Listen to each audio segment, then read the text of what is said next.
Assalamualaikum warahmatullahi wabarakatuh. Perkenalkan, saya Hamid Edison dan teman saya. Dan saya adalah Bima Satria Dharma. Di sini kami akan menjelaskan tentang sifat relasi menghantar atau transitif yang akan dimulai oleh teman saya, Bima Satria Dharma.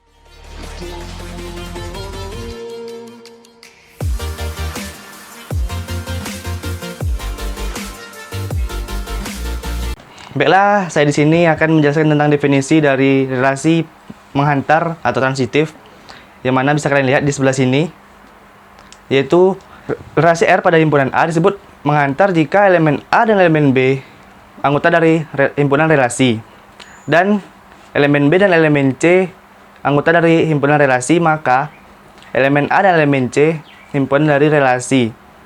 Untuk semua elemen A, B, dan C itu adalah anggota dari himpunan A. Sebagai ilustrasi, misalkan A adalah himpunan orang dan R adalah relasi pada A sedemikian sehingga elemen A dan elemen B anggota dari relasi.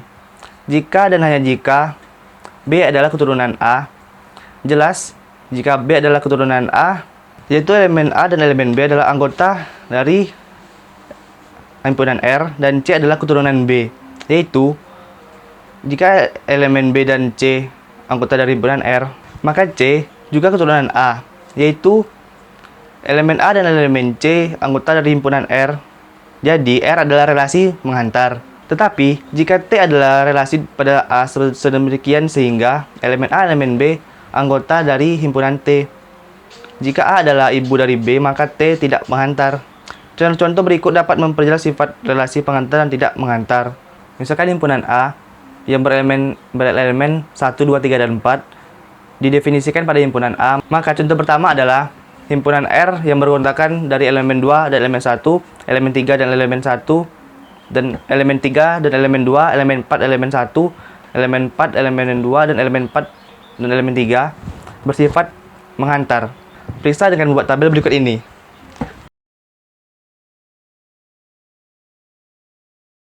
Contoh yang kedua, himpunan R sama dengan beranggotakan dari elemen 1 dan elemen 1, elemen 2 dan elemen 3, elemen 2 dan elemen 4, elemen 4 dan elemen 2 tidak menghantar karena elemen 2 dan elemen 4 dan elemen 4 dan elemen 2 beranggotakan dari relasi. Tetapi elemen 2 dan elemen 2 beranggotakan dari relasi.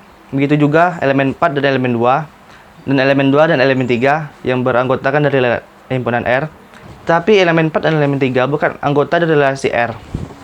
Dan contoh yang ketiga, relasi R sama dengan yang berelemenkan dari elemen 1 dan elemen 1, elemen 2 dan elemen 2, dan elemen 3 dan elemen 3, elemen 4 dan elemen 4, jelas menghantar. Dan contoh yang keempat, relasi R sama dengan relasi R sama dengan yang beranggotakan elemen 1, elemen 2, dan elemen 3 dan elemen 4, menghantar karena tidak ada elemen A dan elemen B yang beranggotakan dari relasi R, dan elemen B dan elemen C yang beranggotakan relasi R sedemikian sehingga elemen A dan elemen C beranggotakan dari relasi R. Dan contoh yang terakhir, yang kelima, relasi hanya berisi satu elemen seperti R, yaitu beranggotakan elemen 4 dan elemen 5, selalu menghantar. Alasannya sama seperti jawaban yang keempat yang pada sebelumnya. Relasi habis membagi pada himpunan bilangan positif bersifat menghantar. Misalkan bahwa A habis membagi B dan B habis membagi C, maka terdapat bilangan positif M dan N, sehingga B sama dengan MA dan C sama dengan NB. Di sini C sama dengan NMA sehingga A habis membagi C. Jadi relasi habis membagi bersifat menghantar. Dan tiga buah relasi di atas ini menyatakan relasi pada himpunan bilangan bulat positif N.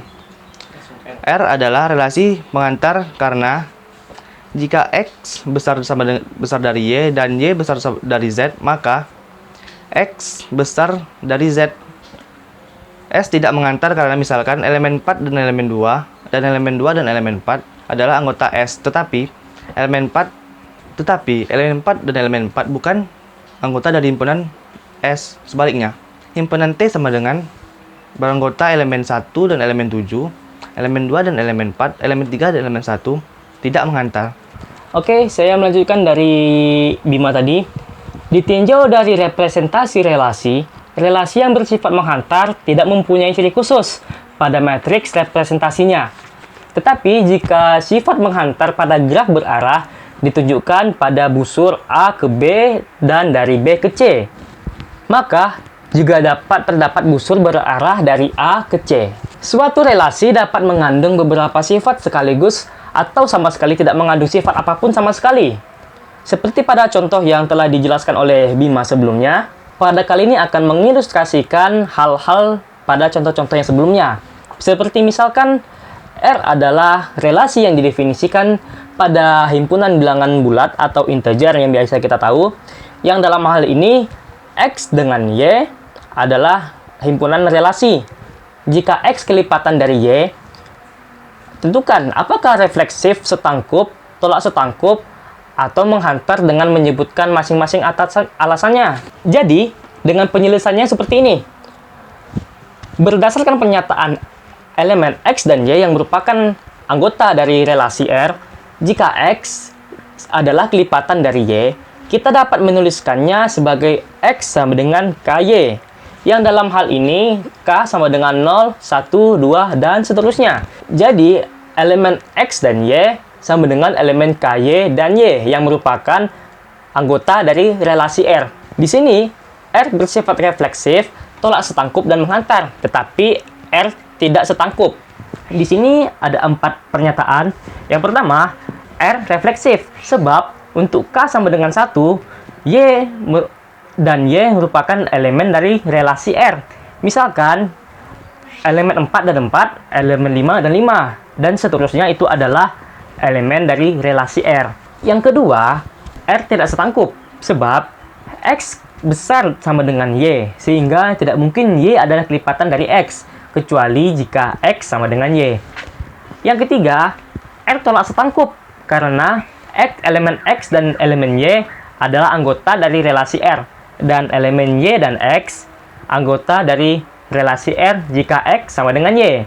Dan yang terakhir, R menghantar, sebab jika X sama dengan KY dan Y sama dengan MZ, maka di sini X K MZ, sehingga X juga kelipatan Z. Contohnya jika elemen 8 dan 4 anggota dari relasi R dan elemen 4 dan 2 anggota dari relasi R, maka 8 dan 2 itu termasuk dari anggota relasi R. Pada contoh berikutnya, diketahui dua buah relasi R dan S yang masing-masing didefinisikan pada himpunan A sama dengan elemen A, B, C, dan D. Masing-masing relasi direpresentasikan dalam graf berarah berikut ini.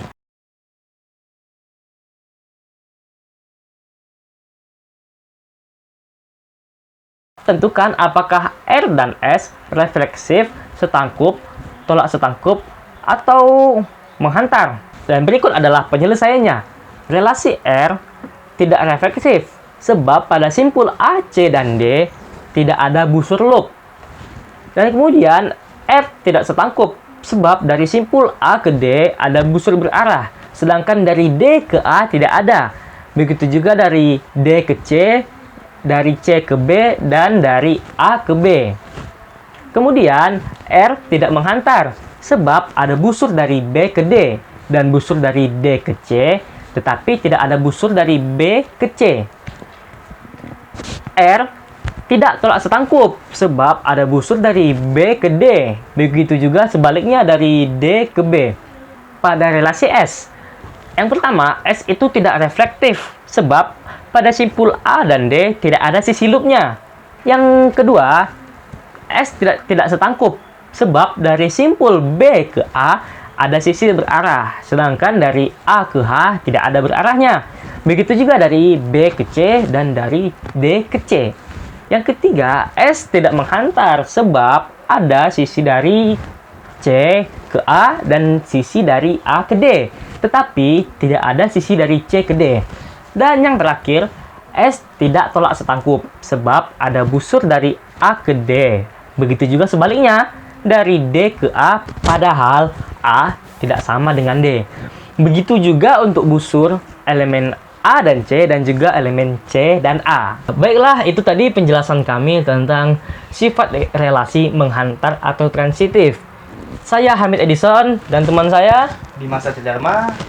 sekian dari kami. Wassalamualaikum warahmatullahi wabarakatuh.